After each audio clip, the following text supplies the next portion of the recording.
بسم اللہ الرحمن الرحیم۔ السلام علیکم۔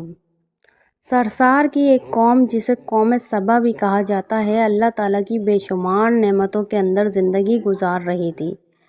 یہ قوم ایک عظیم تہذیب و تمدن کی مالک تھی۔ حضرت داؤد علیہ السلام اور حضرت سلیمان علیہ السلام کی باعظمت حکومتوں کے بعد ان کی حکومت زبان زد خاص و عام تھی۔ کہا جاتا ہے کہ یہ لوگ گندم کے مغز سے آٹا پیس کر روٹیاں پکاتے تھے، لیکن اس کے برعکس وہ اس قدر اسراف کرنے والے اور ناشکرے تھے کہ انہی روٹیوں کے ساتھ بچوں کا پاخانہ صاف کرتے تھے۔ بعد ازاں ان آلودہ روٹیوں کو اکٹھا کرنے سے ایک پہاڑ بن گیا۔ ایک صالح شخص نے وہاں سے گزرتے ہوئے ایک عورت کو دیکھا جو روٹی کے ساتھ بچے کے پاخانے کے مقام کو صاف کر رہی ہے۔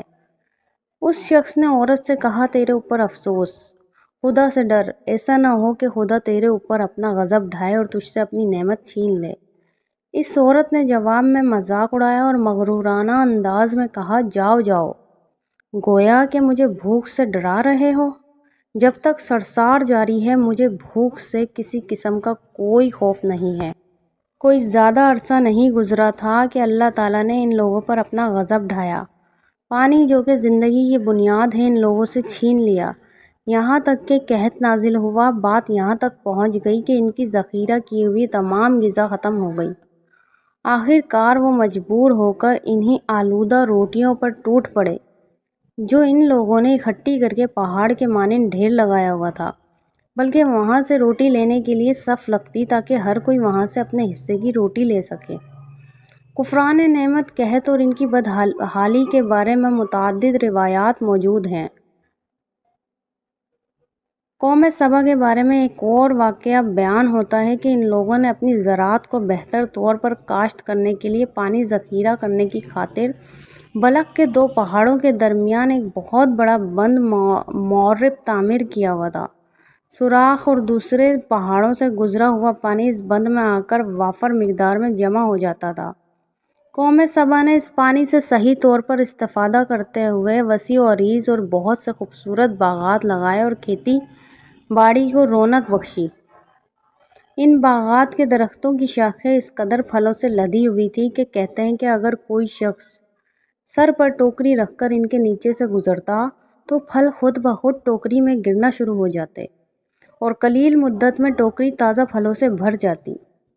لیکن نعمتوں کی کثرت نے انہیں ناشکر کرنے کے بجائے سرمست اور غافل کر دیا، یہاں تک کہ ان کے درمیان بہت بڑا طبقاتی نظام وجود میں آ چکا تھا۔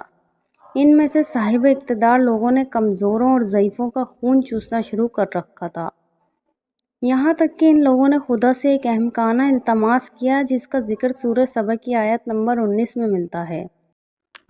انہوں نے کہا، خدایا ہمارے سفروں کے درمیان فاصلہ زیادہ کر دے۔